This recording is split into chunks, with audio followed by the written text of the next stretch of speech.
São 9 horas e 37 minutos. A gente vai aproveitar e apresentar o nosso sempre já sócio do programa Destaque Imobiliário, o professor doutor Emanuel Nunes. Seja mais uma vez muito bem-vindo ao Destaque Imobiliário. Muito obrigado, para mim é sempre um prazer muito grande. Professor, nosso assunto é extremamente importante porque a economia ela é muito volátil, né? Dependendo do momento que estejamos discutindo esse assunto tão amplo e importante, ela modifica, né? O que é hoje, amanhã já não é, o que foi ontem, hoje já não é mais. Então é sempre muito atual falar sobre economia. E o que a gente acompanha hoje, sempre se fala, o nosso programa está ligado diretamente ao mercado imobiliário, é sobre negócios, sobre investimentos, sobre aplicações, sobre o crescimento do mercado imobiliário, sobre a compra de um imóvel, sobre o retorno, sobre o rendimento.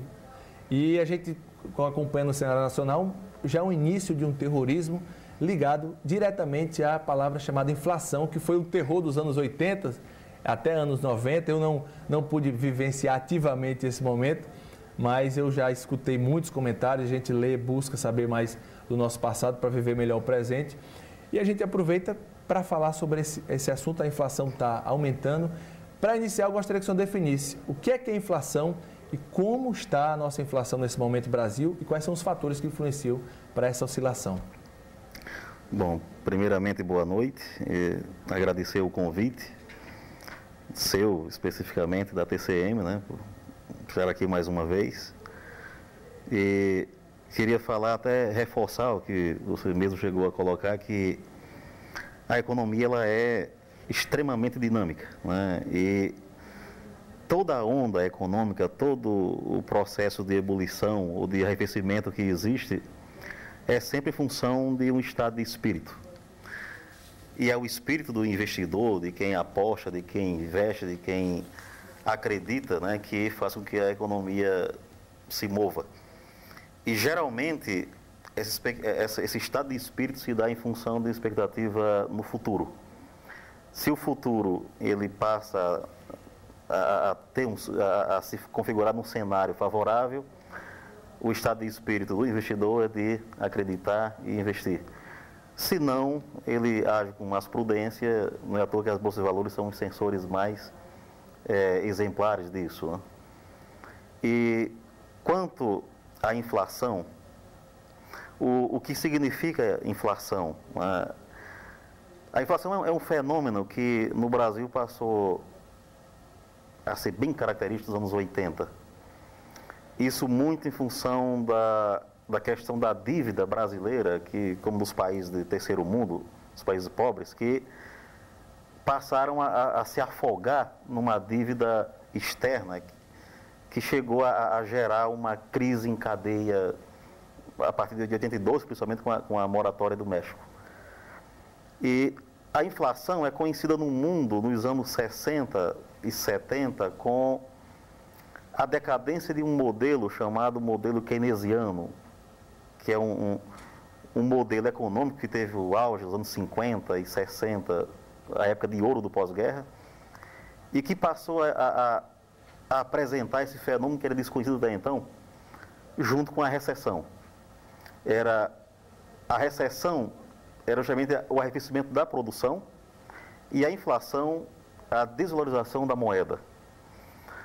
O mercado ele tem uma linha de bens, significa a linha de bens, e uma linha de oferta de moedas, uma de oferta de bens e uma de moeda. A inflação acontece quando, por exemplo, quebra o equilíbrio entre essa linha que determina a oferta de moeda com a linha de bens. Existe, por exemplo, no país, uma quantidade de dinheiro necessária para as transações que são necessárias no momento. Se há uma maior produção de dinheiro, por exemplo, e a produção mantém a mesma, você vai ter mais dinheiro, uma oferta maior de moeda do que de produção naturalmente. Então, vai ser mais moeda valendo a mesma coisa de mercadoria de bens. Quando eu compro um apartamento, sei lá, já que aqui é a questão do destaque imobiliário... Quando o crédito imobiliário está liberado, tá? Isso. Quando eu adquiro um apartamento, quando eu compro um apartamento ou uma casa, um imóvel, alguém que vende esse imóvel está comprando a minha moeda. A moeda, ela é uma mercadoria como outra qualquer. Ela serve apenas como um parâmetro de igualdade, onde facilita a transação. Ela significa liquidez. E a inflação, ela ocorre quando há o desequilíbrio, principalmente quando há mais moeda do que bens. Nos anos 80, o que aconteceu? Grande parte das pessoas, como a produção ela caiu em função do não estado de espírito favorável na época, que, né, realmente não tinha condição de o país crescer, foi uma década perdida, as pessoas passaram a colocar dinheiro no banco porque a inflação fazia com que o retorno do mercado financeiro fosse maior do que o do mercado de produção de bens. Então, como o mercado financeiro passou a remunerar mais, a taxa de juros do mercado financeiro era superior a qualquer atividade, por mais rentável que fosse na época. Então, eu não tinha incentivo nenhum para produzir, eu tenho incentivo para colocar meu dinheiro no mercado financeiro e especular com ele. Então, o que aconteceu? Além do país produzir muito pouco, as pessoas passaram a vender o que tinham, como casa, carro, para colocar no mercado financeiro. Para isso, teve que o Banco Central aumentar intensamente a oferta de moeda para atender as transações que aumentavam a cada dia, com as pessoas querendo transformar bens em dinheiro e moeda para colocar no mercado financeiro para ganhar mais com juros altos com a inflação. E aí a inflação passou a ser uma bola de neve que foi crescendo, crescendo, crescendo até chegar ao ponto do colapso. Agora, é muito interessante a sua explanação e 3 pontos eu quero até que o senhor esclareça. Primeiro, que o senhor falou que a questão da produção. O Brasil é um país empreendedor, né? O maior número de empreendedores, o Brasil, ele todo dia nasce pessoas que têm coragem para empreender. Mas em contrapartida também é o número de falências, né? As empresas que quebram no transcorrer da sua trajetória. Isso é um fator que falta de conhecimento, de experiência, realmente influencia muito nisso. Mas o que me chamou muita atenção foi na questão quando o senhor disse que a moeda começa a perder o poder. Há uma influência da moeda americana no cenário mundial hoje, perdendo esse poder? Sim. A moeda americana ela vem perdendo poder já há um bom tempo. A moeda americana ela é segura por 2 motivos. Por uma diplomacia extremamente rigorosa e pela guerra. Os americanos sempre seguraram a sua moeda a partir tanto de uma diplomacia muito rigorosa e pela guerra. Isso é histórico. E a queda da moeda americana tem sido irreversível. Os americanos não têm conseguido sustentar. Inclusive, houve a crise de 2008 e até há pouco o presidente americano estava negociando desesperadamente com a oposição para tentar aprovar um orçamento que, se não aprovar, os americanos pela primeira vez vão viver uma situação complicada, porque começam a viver uma crise de confiança com o resto do mundo, porque seria o primeiro calote americano no mundo, na história. Isso não é bom. E isso é reflexo, naturalmente, de que a própria economia americana tem se arrefecido em função da própria fragilidade do dólar. Historicamente, o dólar tem enfraquecido, e esse enfraquecimento, naturalmente, aquece moedas como a nossa e de alguns, como os tigres asiáticos, como China e Índia, por exemplo. Que é o momento BRIC que nós tanto falamos aqui no nosso programa. Nós vamos interromper o professor rapidamente e irmos ao intervalo comercial. Na volta, vamos falar sobre essa perspectiva da economia no Brasil e também sobre as obras em virtude da Copa do Mundo, das Olimpíadas, o que isso reflete na economia que nós estamos vivendo e que iremos viver nos anos seguintes. Não sai daí não, é rapidinho. O programa Destaque Imobiliário volta já. O nosso assunto é sobre perspectivas econômicas. Qual o cenário que nós estamos inseridos? Qual a participação do Rio Grande do Norte nessa infraestrutura da Copa do Mundo? O que isso vai influenciar nas nossas vidas? E principalmente os nossos herdeiros, né? Eu trago aqui um brinde da Mariá Bonita, produtos artesanais. Olha, para você ter ideia, lá tem sabonete, sabonete líquido, sabonete artesanal, artístico. Olha o desenho desse daqui, olha o design desse sabonete, super cheiroso. Esse aqui é de algas, viu, gente? Você vai encontrar lá no Park Center, ao lado do elevador. Esse aqui é um óleo bifásico com aroma de melancia. Excepcional, parceira da TCM, a gente vai presentear você que está ligando para o nosso programa. Estamos ao vivo e a sua ligação está sendo registrada. No final a gente vai sortear. Você pode passar aqui na recepção da TCM e pegar o seu kit Maria Bonita. Olha só o de melancia.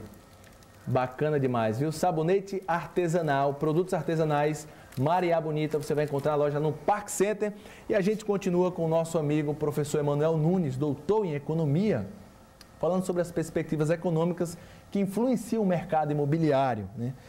Professor, já explicamos sobre a inflação, o senhor deu uma explanação excepcional, serve como uma aula aí de economia. Muita gente que está em casa nos acompanhando são empresários que têm um conceito elevado, que precisam estar antenados nas boas informações.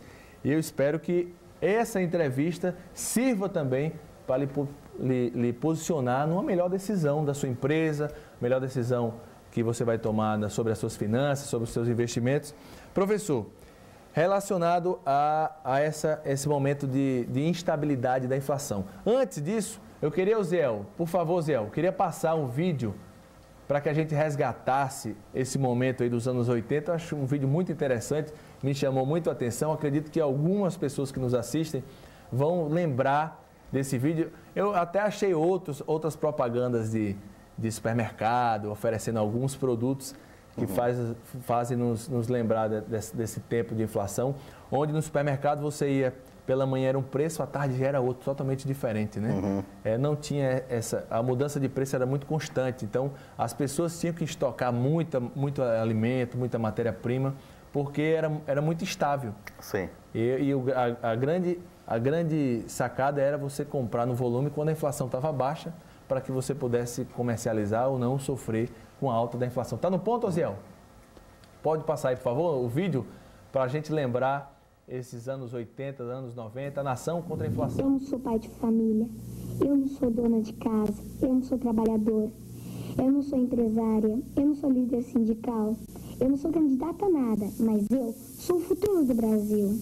Eu estou sabendo, com a inflação, o futuro do Brasil não vai ser nada bom. Mas você, que é tudo isso, tem que fazer alguma coisa. Agora! A nação contra a inflação. Eu acredito que foi feita alguma coisa, o Plano Real veio dar uma estabilidade econômica e hoje estamos em 2011. Como é o nosso cenário? Qual é a situação que nós estamos vivenciando hoje? Bom, atualmente o Brasil ele vem nos últimos 8 anos, numa onda extremamente favorável no cenário internacional. O governo Lula, isso eu sempre coloquei e sempre escutei também, né, foi o governo que mais teve sorte com relação ao cenário externo, à conjuntura internacional. Esse cenário ele começa a mudar a partir de 2008, tá? Com a crise americana, a crise imobiliária, né, que a gente já falou sobre ela aqui em outras vezes. Oportunidade. E depois, agora com a crise na Europa, que atualmente é destaque a questão da Grécia, né?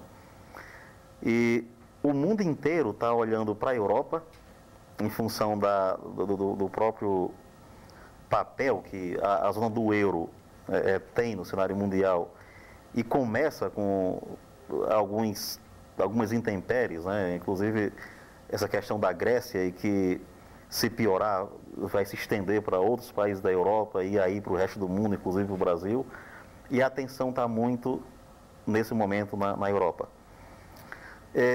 O Brasil, ele saindo desse ciclo de crescimento, de cenário favorável internacional, ele entra em 2011 numa situação de cautela, né? Depois das próprias eleições, o país ele já chegou a tomar medidas, né, de tentar frear um pouco os níveis de investimento, de consumo, de várias variáveis que naturalmente chegavam a criar a inflação. A inflação, é o principal instrumento, né, da política monetária no país que o governo, desde 94, tem se preocupado em manter baixa. E nos últimos anos, principalmente do ano passado para cá, o Brasil ele vem registrando inflação acima das metas do governo, e que isso vem acendendo a luz amarela do mercado, de que não se pode deixar ela ficar sem controle. Desde o ano passado que o aumento do preço dos alimentos elevaram a inflação. Veio depois uma onda no aumento dos combustíveis. E agora, novamente, a inflação está chegando aos 6 e pouco por cento, que antes chegava a 4 e pouco, agora estourando todas as metas que o governo chegou a prever. Isso começa a colocar um cenário futuro um pouco preocupante para o investidor. E aí ele passa a ter mais cautela, né? Quando o cenário de inflação, que é o principal alvo do governo de controle macroeconômico, passa a fugir minimamente do controle, automaticamente o mercado entra em alerta.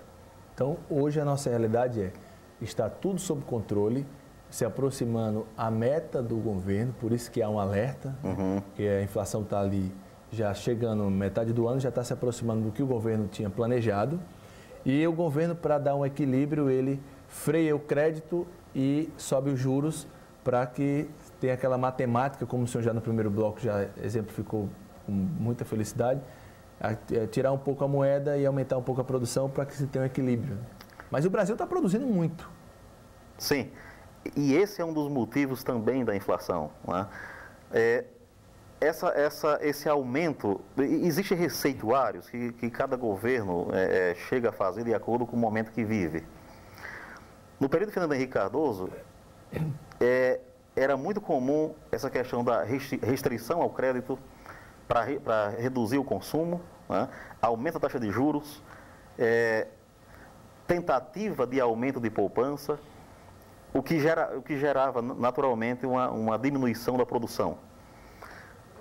No governo Lula, agora com a crise de 2008, pela primeira vez o país teve uma lógica inversa, onde o Estado brasileiro passou a reduzir a taxa de juros, ampliar o crédito, né, para ampliar o consumo, reduzir impostos que antes era aumentado, como o IPI, o ICMS e outros. Foi ousado, né? Muito ousado. Para qualquer economista, isso eu até escutei de Delfim Neto, que para qualquer economista do mundo, o próprio presidente ele teve uma coragem, uma ousadia, um risco, inclusive, né, de chegar para a televisão e dizer para a população: comprem, comprem e comprem. Ciro Bottini. Isso para qualquer economista era uma situação de pânico. Mas o Estado apostou numa lógica inversa do que se fazia antes: ampliar e reduzir o imposto para setores que são responsáveis por uma dinâmica econômica muito sólida, principalmente o imobiliário. E agora, quando o governo ele vê a importância da movimentação da economia na construção civil, onde os projetos governamentais, como Minha Casa Minha Vida, como a ampliação, a semana passada estava aqui o gerente da Caixa, e houve ampliação de mais de vários bilhões injetados na segunda fase do Minha Casa Minha Vida, é onde ele também freia, mas ele acredita no mercado com a solidez, ele acredita na força do mercado imobiliário, no que gera de emprego, no que gera de renda, no que faz movimentar toda a cadeia construtiva. E aí, por um lado, ele puxa, e onde ele tem maior segurança, ele investe, ele amplia. Exatamente. Né? Ele faz a balança, né? Sim. Ele não é também totalmente fechado, ele é analítico. Né? Exatamente. O setor imobiliário, ele é, no mundo, um dos setores mais importantes que fazem com que todo investidor ele perceba se a economia ela é madura e sólida ou não. Não é à toa que os anos 80, com o crescimento do Japão e da Alemanha, o que fez com que os japoneses despontassem no mundo foi muito uma garantia que os japoneses chegaram a ter de reservar grande parte de seus recursos em imóveis nos Estados Unidos. Foi uma forma que os japoneses tiveram... De se impor, de mostrar a imponência. Isso. Né? E isso aqueceu de maneira considerável o mercado imobiliário americano. Interessante que está aumentando o número de brasileiros que estão investindo fora do país, né? Sim, da mesma maneira que muitos europeus, muitos estrangeiros, americanos, europeus, asiáticos, também acreditam em estar investindo no Brasil. Esse boom imobiliário, ele é resultado de uma convergência de fatores, onde, inclusive, com uma grande crença de estrangeiros na economia brasileira e uma aposta, né, nessa economia, investindo também aqui no setor imobiliário. E como você falou, um dos pontos que o Estado brasileiro chegou a favorecer a economia foi reduzindo impostos, principalmente para a construção civil. Principalmente, e criando políticas como Minha Casa Minha Vida, como outras formas de aquisição, para dinamizar um setor que é fundamental para a economia do país.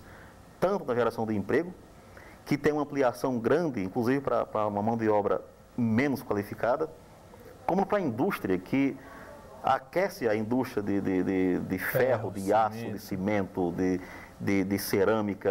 É um leque, ele gera um multiplicador muito interessante que dinamiza a economia como um todo.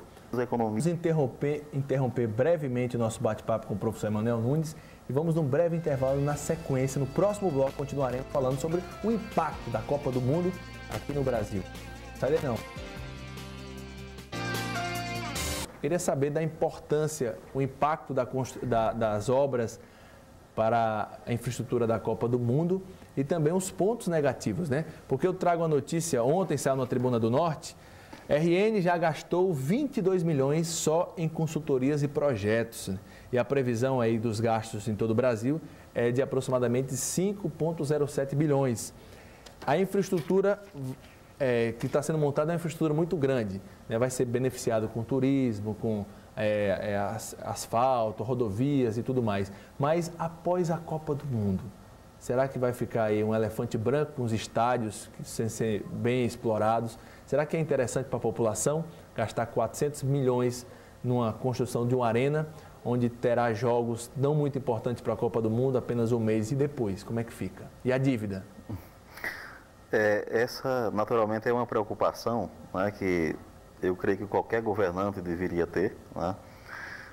Mas o fato de termos a Copa do Mundo de 2014 e as Olimpíadas 2 anos depois, representa, eu creio que, 2 momentos de ouro para que o país possa ter um salto de crescimento fantástico.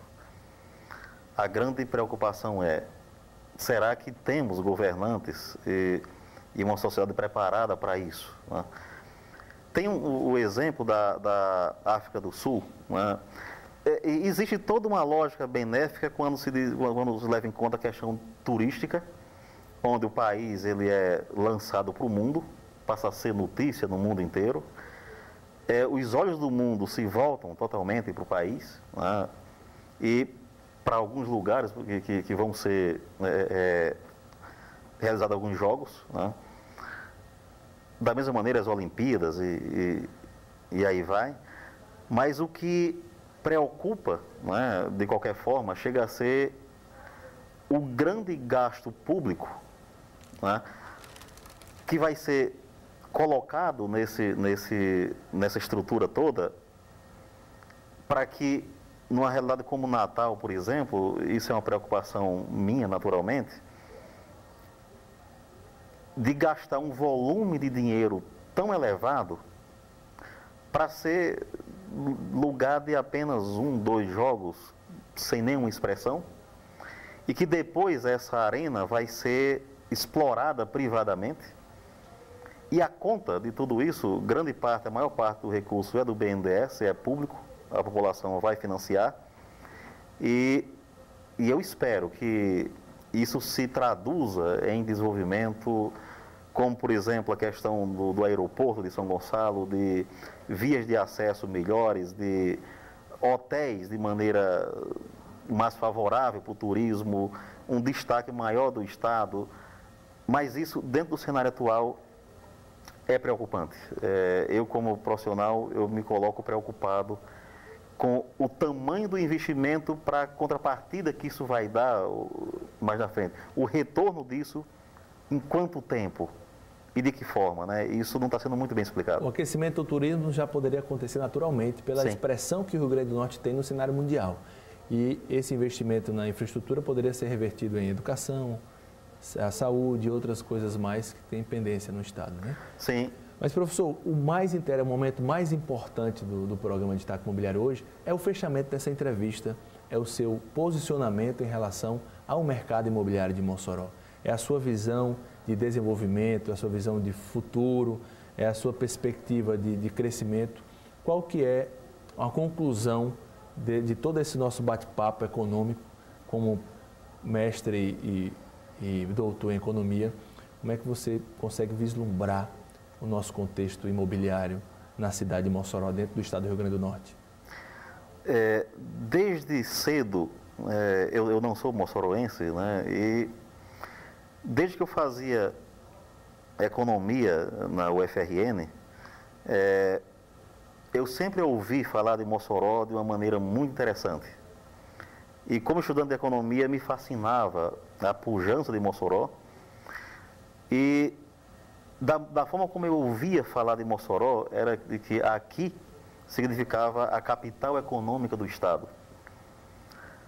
Ao vir para cá, eu vim para cá em 97, passei a vivenciar Mossoró mais de perto e me envolver. Hoje eu me sinto moçoroense de adoção, né? Sinto muito orgulho de qualquer lugar que vou dizer que sou daqui. E eu presencio aquilo que eu sempre tive de expectativa, né? Uma cidade pujante economicamente, que passa a iniciar um processo cíclico extremamente favorável no setor econômico. Isso se traduz na questão imobiliária.